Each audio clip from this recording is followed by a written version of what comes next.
아멘. 지금의 자리가 합당합니까? 라는 제목을 가지고 오늘 수요예배 말씀을 나눠보도록 하겠습니다. 제가 이전에 섬겼던 교회에 부목사님 한 분이 계셨습니다. 그 목사님은 40세가 넘는 나이에 부름을 받아서 느지막이 목사님이 되신 분이셨습니다. 제가 고등학교 때 집사님이셨던 그분과 늘 방학이 되면 기도원에 가서 함께 기도하고 철야 예배를 마치고 함께 산기도를 다녔던, 그런 신앙적으로 함께 자랐던 그러한 분이셨습니다. 그 목사님과 어느 날 대화를 하는 중에 집의 가훈에 대해서 이야기가 나오게 되었습니다. 각 가정마다 가훈이 있는 집도 있고 없는 집도 있는데, 그 목사님 댁에는 가훈이 있으셔서 저에게 소개를 해주셨습니다. 그래서 가훈이 무엇입니까? 여쭤보니까 목사님께서 이렇게 말씀하셨습니다. 목사님의 대답은, 저는 목사님께서 가훈이라 하면 목사님이시니까 성경 말씀 구절일 줄 알았는데 간단하게 이렇게 대답하셨습니다. 우리 집 가훈은 다 없는 사람이 되자라고 하셨습니다. 그래서 다 없는 사람이 무슨 뜻인지 잘 이해가 되지 않아서 다시 한번 여쭤보았습니다. 다 없는 사람이 뭡니까?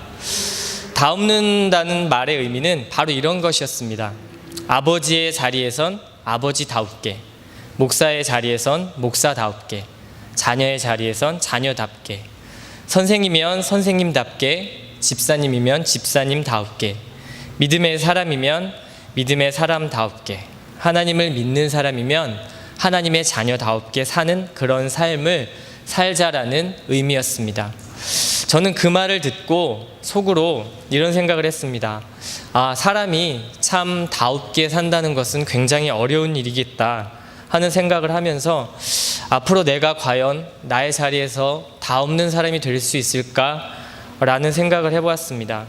아버지가 아버지다웁다는 것, 성도가 성도다웁다는 것은 모든 것을 아우르는 말입니다. 즉, 그 자리에 맞게 주어진 일들을 감당하고 희생해야만 다 없는 사람이 될 수 있다는 말입니다. 그러나 그 자리에 있지 말아야 할 사람이 그 자리에서 다 없는 척 한다면 그것은 꽤나 보기 좋지 않은 일이고, 또 무슨 문제가 생겨도 생기게 됩니다. 의사가 아닌데 의사다웁게 될 수 없고, 선생이 아닌데 선생다웁게 살 수 없듯이, 마찬가지로 하나님의 사람이 아닌 사람이 하나님의 자녀답게 또한 살 수 없는 것입니다. 우리가 다웁게 살기 위해서는 각자 그 자신의 자리를 잘 지키는 자가 되어야만 하는데, 그것이 결코 쉽지 않다는 것을 여러분도 여태까지의 인생을 통해서 돌아보면 잘 아실 수 있을 겁니다. 저도 결혼이라는 걸 해보니까 남편이 남편다웁게 산다는 것이 이렇게 어렵다는 것을 다시 한번 깨닫게 되었습니다. 열심히 아내에게 사랑을 주고 모든 것을 맞춰가는, 아내에게 맞춰가는 그런 남편의 모습, 이제 자녀를 낳게 되면 아버지답게 살아야 하고, 또 자식에게 아버지다운 모습, 또한 나의 부모님 앞에서, 나의 자식 앞에서 내가 자식답게 사는 모습을 나의 자식에게 보여주어야 하는 것, 모두 다 어려운 일이라고 생각이 됩니다. 그러나 우리는 힘들다고 그 자리를 이탈하게 되면 더 많은 어려움과 불행이 찾아올 수밖에 없습니다. 오늘 본문의 말씀도 자신의 사명과 있어야 할 자리를 벗어나고 힘들어하고 고통스러워했던 한 선지자가 있었습니다. 그 선지자 이름은 엘리야인데, 하나님은 엘리야를 통하여 많은 능력들을 나타내셨었고 기적들도 보여주셨습니다. 특히 열왕기상 18장에서 나타난 여러분들이 너무나 잘 아는 갈멜산 전투, 엘리야는 바알의 선지자 450명, 또한 아세라 선지자 400명을 포함하여 850명의 우상의 선지자들과 영적 전투를 벌이는 장면을 여러분들은 익히 잘 알고 있을 것입니다. 이때 당시에 이스라엘을 다스렸던 왕이 누군지 알고 계십니까? 저번 주 주일날도 목사님께서 말씀하셨던 내용입니다. 바로 그 왕의 이름은 아합 왕인데, 이 왕은 좀 유별난 왕이었습니다. 가장 큰 죄악을 저질렀던 왕의 대표의 대명사 기억하십니까? 여로보암이었습니다. 여로보암의 죄를 따라 행하는 것을 오히려 더 가볍게 여길 정도로 이 아합 왕은 하나님 앞에 너무나 큰 죄악을 저질렀던 그러한 왕이었습니다. 거기에다가 플러스해서 우상을 섬기는 아내 이세벨을 통해서 바알을 섬겨서 예배하고 아세라상을 만들어서 숭배하고 하나님 보시기에 악한 짓만 골라서 했던 왕이 바로 아합 왕이었습니다. 아합 왕은 이세벨과 함께 여호와의 선지자들을 하나씩 죽여나가기 시작했습니다. 이런 상황 속에서 엘리야는 길을 가던 도중에 오바댜를 만나게 되고 오바댜를 통해서 아합 왕을 만나게 됩니다. 아합 왕을 만난다는 건 엘리야가 죽을지도 모른다는 그런 일들이 벌어질 텐데, 이때 엘리야는 아합 왕 앞에 담대하게 나아갑니다. 그리고 아합 왕에게 여호와의 명령을 버리고 우상 숭배를 하는 아합에게 당당하게 그의 죄를 지적했고 우상 숭배하는 선지자들과 전투를 선포했던 것이 바로 엘리야의 믿음이었습니다. 그리고 그의 담대함이었습니다. 이 장면은 열왕기상 18장을 통해서 알 수 있습니다. 엘리야는 하나님의 임재하심과 살아계심을 전적으로 믿었고 체험도 했던 사람이었습니다. 죽은 신들이 지는 것은 너무나 당연한 일이었습니다. 이러한 믿음과 담대함으로 기적을 나타냈던 엘리야가 18장에서는 이렇게 담대했었는데 열왕기상 19장 바로 한 장을 넘어가게 되면 사람이 180도 완전히 바뀌게 되는 것을 우리는 성경을 통해서 볼 수 있습니다. 이 모든 일을 겪었던 아합, 850명의 선지자와 싸워서 그 선지자가 모두 엘리야에 의해서 죽게 되고, 그리고 패배했던 그런 모든 일들을 아합 왕은 이세벨에게 가서 말하게 됩니다. 그 850명의 선지자는 이세벨이 굉장히 아꼈던 선지자들입니다. 왜냐하면 이세벨이라는 사람은 바알 신과 아세라 상을 굉장히 숭배했던 사람이었고, 그 850명의 선지자 또한 굉장히 아끼던 사람이었는데, 엘리야에 의해서 그 850명 모두가 죽었다는 소식을 듣게 되자 이세벨은 참을 수가 없었습니다. 자기의 신 바알이 그리고 아세라가 수치를 당했다는 그 놀라운 분노 때문에 이세벨은 도끼를 품고 선포를 하는 장면이 바로 1절의 장면부터 나오게 됩니다. 그래서 엘리야를 24시간 내에 찾아내서 반드시 죽이리라, 그런 내용과 함께 사신을 보내서 엘리야에게 알리도록 합니다. 엘리야는 그 말을 듣자마자 너무나 무섭고 공포에 떨어서 자신도 이세벨의 손에 죽은 선지자들과 같이 될까봐 바로 도망을 가게 됩니다. 19장 3절에 보면 바로 이러한 장면이 나오는데, 19장 3절 첫 절에 보면 그가 이 형편을 보고 라는 말씀이 나오게 됩니다. 엘리야가 자신의 형편을 보았다는 말입니다. 이것은 영어 성경을 보면 두렵다는 말로 번역이 되기도 합니다.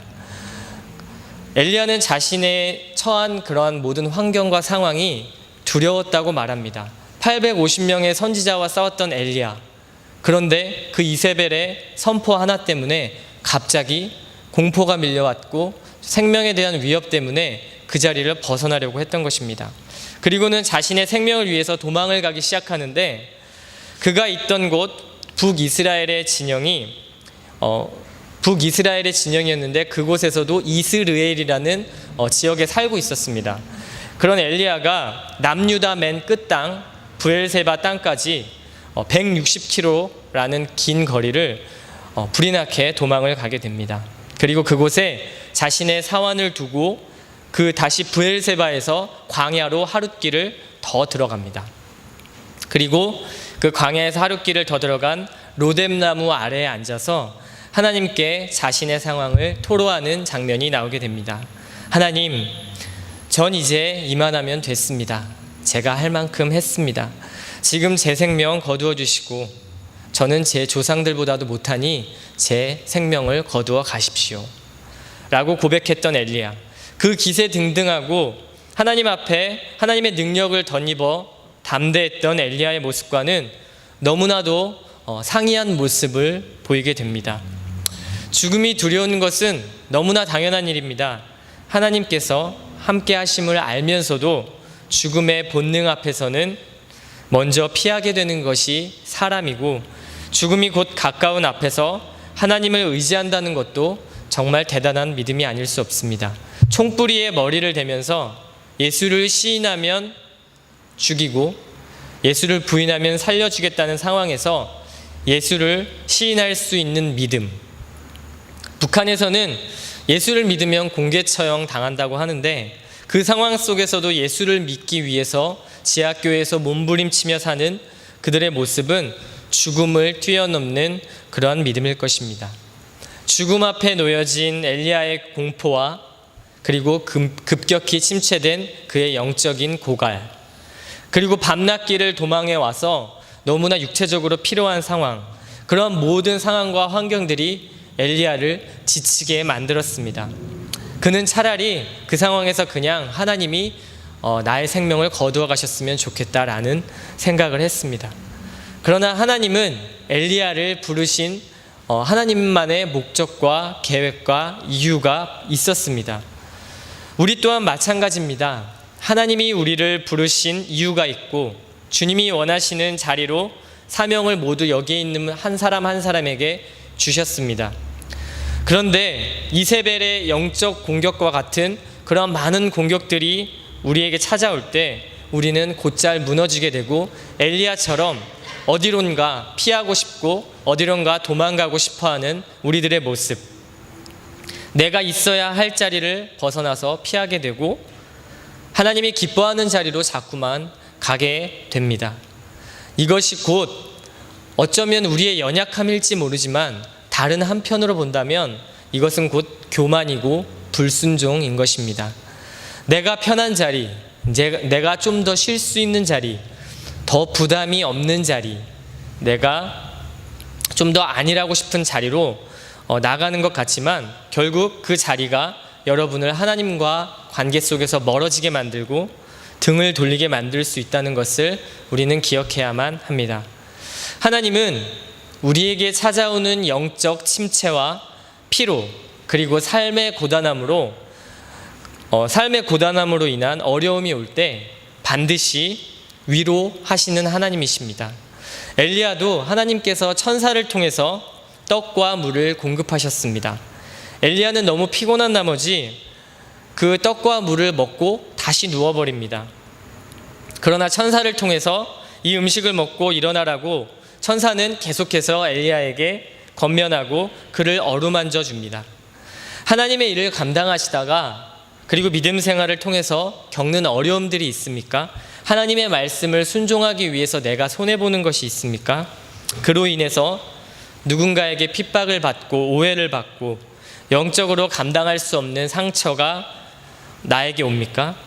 그리고 육체적으로 견디기 힘든 피로와 마음의 피로가 오십니까? 분명히 하나님께서는 엘리야에게 천사를 통해서 떡과 물을 공급하셨던 것처럼 우리에게도 그 떡과 물을 공급하실 것입니다. 여러분을 다시 일으켜 세울 것이고 어루만져 주실 것입니다. 광야의 외롭고 고통스러운 곳에서 여러분을 찾아와 주시는 하나님을 만난다면 다시 우리는 일어설 수 있는 것입니다. 하나님은 크고 작은 일들로 우리들에게 위로하시고 떡과 물을 공급하십니다. 하나님의 종으로 목회자의 길을 걷는 사람들 중에서는 굉장히 물질로 고통을 받는 사람들이 많이 있습니다. 하나님께서 여러 가지 훈련을 통해서 그 하나님의 종을 키우실 때 키우는 훈련 중에 하나가 바로 물질에 대한 훈련입니다. 그 물질에 대한 초연함이 없다면 주의 종의 길을 갈 수 없기 때문입니다.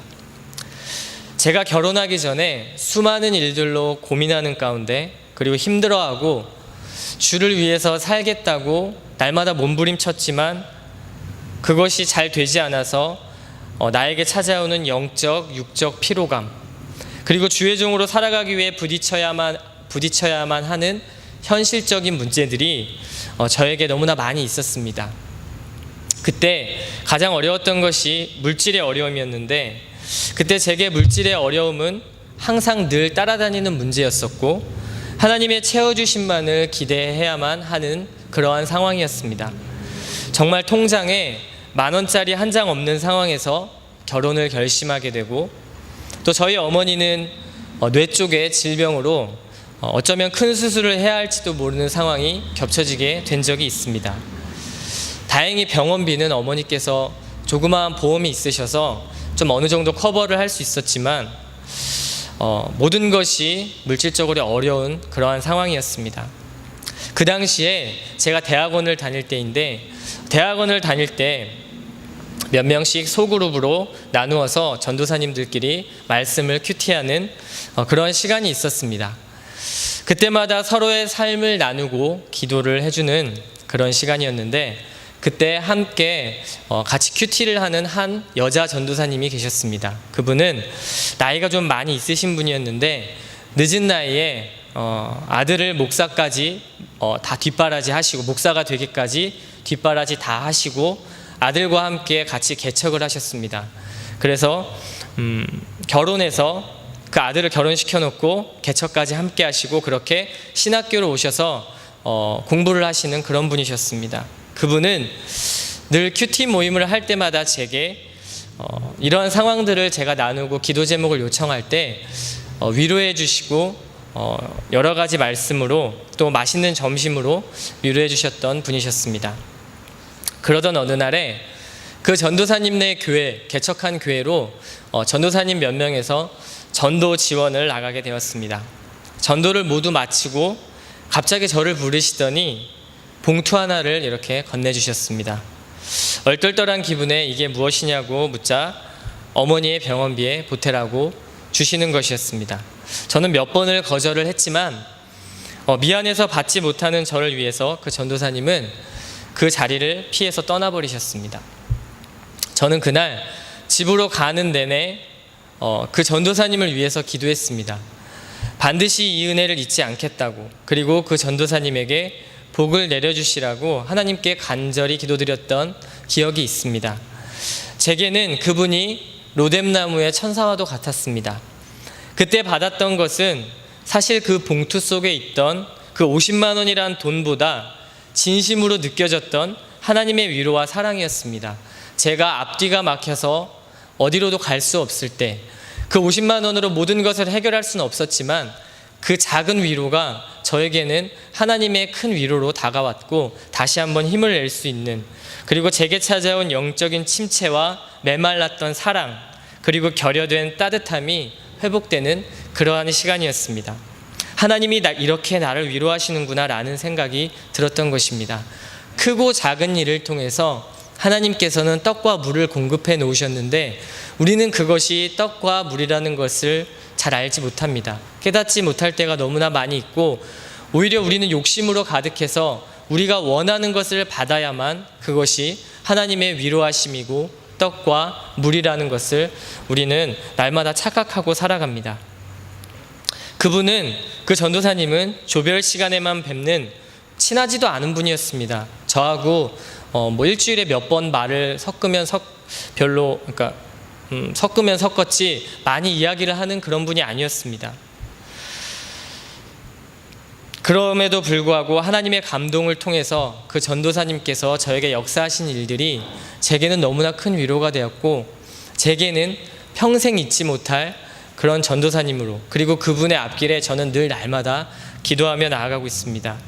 여러분에게도 하나님은 영적으로나 육적으로 채워주시는 놀라운 역사들이 분명히 곳곳에서 일어나고 있습니다. 지금 이 시간도 하나님께서 운행하고 계시고 하나님께서 이끌어 가신다는 것을 믿어야만 합니다.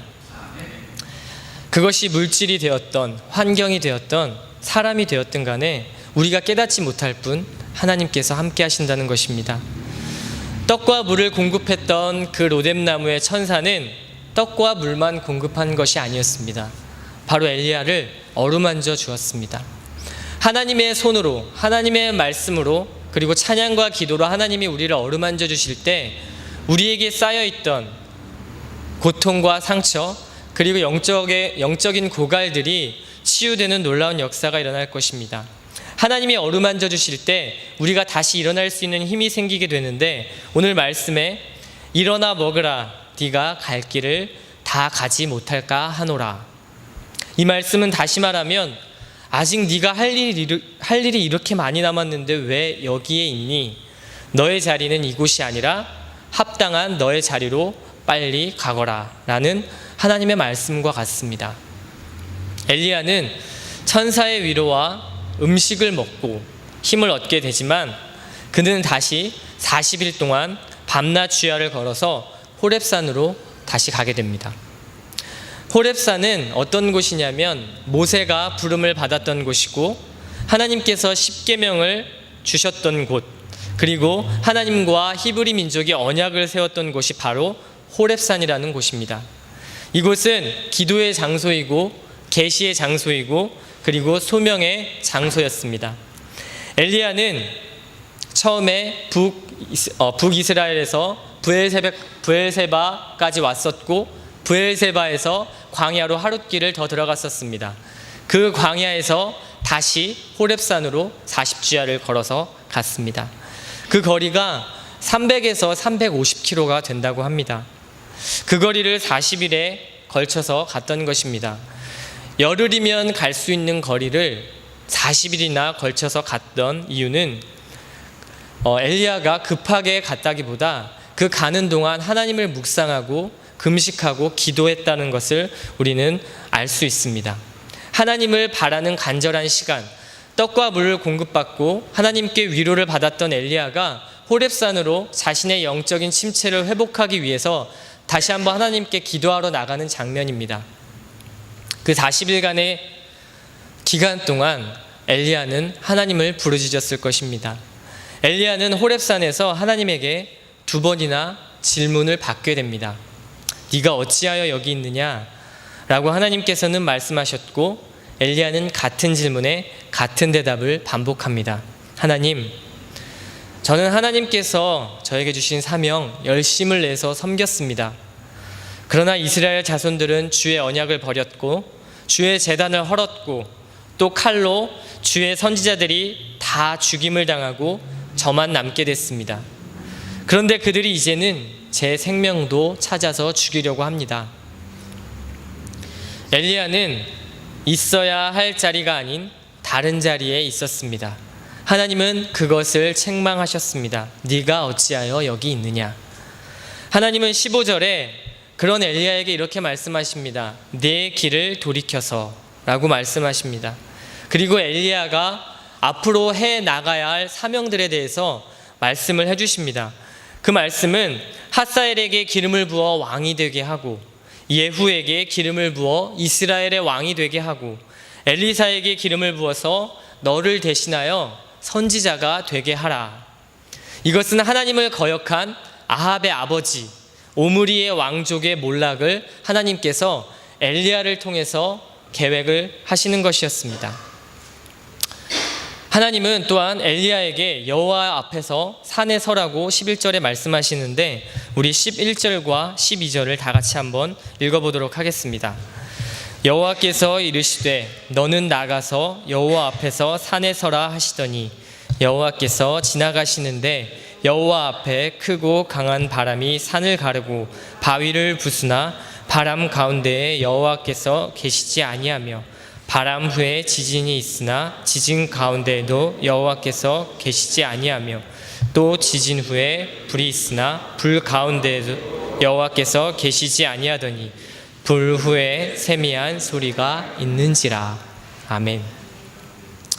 여호와 앞에 크고 강한 바람이 불어서 산과 바위를 부쉈고 지진이 있었고 그 후에는 불이 있었는데 그곳에는 여호와께서 계시지 않았다고 성경은 말씀합니다. 그리고 또 불 후에 세미한 소리가 있었는데 그것은 우리는 하나님의 음성이라는 것을 말씀을 통해 알 수 있습니다. 이 말씀 구절은 신학적으로 여러 가지 해석들이 이루어지고 있는데 저는 이 말씀을 깊이 묵상해 보면서 이런 깨달음을 얻었습니다. 엘리야 앞에 놓여진 두려움과 공포로 인해 찾아온 영적 고갈, 그리고 침체, 그리고 해결되지 않은 환경의 산 앞에 엘리야는 섰던 것입니다. 그리고 하나님은 그것을 바람과 지진, 그리고 불이라는 하나님의 역사하심으로 그 산을 부수셨습니다. 지진과 불을 통해서 하나님을 나타내셨습니다. 그러한 산 앞에 서 있는 우리는 여호와의 역사하심을 실제로 느낄 수 없을 때가 너무나 많이 있습니다. 우리의 환경 앞에서 선 두려움과 공포라는 그 산 앞에서 우리는 하나님을 발견하지 못하고 우리는 우리의 힘과 우리의 능력을 의지해서 해결하려고 할 때가 많이 있다는 것입니다. 그래서 우리는 여호와의 임재하심을 느낄 수 없는 것입니다. 그러나 여호와의 역사하심을 우리가 느낄 수 없을 때 하나님의 음성을 듣기 위해서 엘리야처럼 나아가야 합니다. 이때 엘리야는 13절에 보면 엘리야가 듣고 겉옷으로 얼굴을 가리고 나아가라는 말씀이 나옵니다. 이처럼 엘리야처럼 우리는 하나님 앞에 세미한 음성을 듣고 나아가야만 합니다. 우리가 우리 앞에 놓여진 큰 산을 부수시는 하나님 발견 못할 때가 너무나 많이 있지만 우리가 하나님의 말씀을 듣기를 원하고 우리가 산을 보는 것이 아니라 하나님을 바라볼 때 그 세미한 음성을 들을 수 있다는 것입니다. 그리고 그 산을 맞닥뜨리게 하시고 자연을 통해서 그 산을 부숴버리시는 하나님의 역사를 우리도 엘리야처럼 볼 수 있다는 것입니다. 그곳에서 여호와 하나님의 임재하심을 느끼지 못할지라도 그 환경과 상황의 어려움 속에 주님의 세미한 음성을 듣기를 원하시는 것이 바로 하나님의 역사하심인 것입니다. 하나님은 세미한 주님의 음성을 통해 그분을 만나시길 원하시고 그리고 대면하시길 원하십니다. 그리고 엘리야가 그분의 음성을 들었을 때 엘리야가 나아가야 할 방향을 하나님께서 말씀해 주셨습니다. 우리도 세미한 음성을 듣고 하나님 앞에 나아갈 때 여러분에게 주어진 사명과 여러분의 갈 길을 하나님께서 분명히 알려주실 것입니다. 하나님께서는 엘리야에게 이렇게 말씀하십니다. 네가 있어야 할 자리는 지금의 자리가 아니야. 빨리 너에게 합당한 자리로 가거라. 우리는 우리에게 찾아온 영적 시련과 고난, 갈급함 앞에 자신만의 호렙산을 찾아서 올라가야 합니다. 사명과 소명 그리고 하나님의 사랑이 회복되는 곳, 그분과의 언약이 회복되고 나의 영이 엘리야에게 말씀하셔서 엘리야를 다시 회복시키신 결정적인 그 장소, 그 호렙산을 우리는 회복해야만 하고 그곳으로 올라가야만 합니다. 그 호렙산을 회복하기 위해서는 엘리야가 가졌던 회복의 시간을 우리도 가져야만 합니다. 광야에서 호렙산까지 가면서 하나님을 갈구하며 기도했던 것, 자신을 내려놓고 다시 그분을 만났던 곳으로 올라가는 모습, 회복의 장소로 올라가는 모습이 우리에게도 있어야 합니다. 우리에게도 하나님께 제스처가 필요하다는 말입니다. 기도로, 예배로, 그리고 찬양으로 뜨겁게 사모하면서 갈급한 심령으로 함께 해달라고 부르짖어야만 우리는 그 호렙을 회복할 수 있습니다. 만약에 엘리야가 계속 광야에서만 머물러 있었다면 5절과 6절처럼 엘리야는 아마 누워만 있었을 것입니다. 천사가 떡과 물을 공급했음에도 불구하고 다시 누워버렸던 엘리야.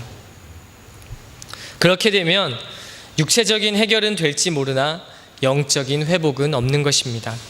엘리야에게는 본질의 회복이 필요했던 것처럼 저와 여러분도 본질의 회복이 있기를 소망합니다. 그리고 다시 그분을 만나서 그분의 말씀을 듣고 우리가 있어야 할 정말로 합당한 자리로 옮겨가야만 할 것입니다. 그 자리로 옮겨가기에는 많은 어려움들이 있을 것입니다. 다시 이세벨의 죽임처럼 위협이 있을 것이고 다시 찾아오는 환경적인 어려움이 있을 것이고 육적인 배고픔이 있을지도 모릅니다. 그러나 하나님께서는 엘리야에게 예비해 놓으신 천사의 떡과 물, 그리고 말씀을 통해서 여러분들이 다시 있어야 할 자리, 여러분이 나아가야 할 자리로 함께 동행하시며 인도하실 것입니다. 엘리야에게는 사명이 있었듯이 우리에게도 각자의 사명이라는 것이 있다는 것 기억하시고, 여러분들을 택하시고 구원받게 하신 데에는 분명한 이유와 목적도 있을 것입니다. 그 이유와 목적을 세상에 먹고 살아가는 것에 두지 마시고 그 안에서 더욱 하나님의 큰 계획을 발견하는 저와 여러분을 되시길 바라며 우리 잠시 함께 기도하고 찬양하도록 하겠습니다.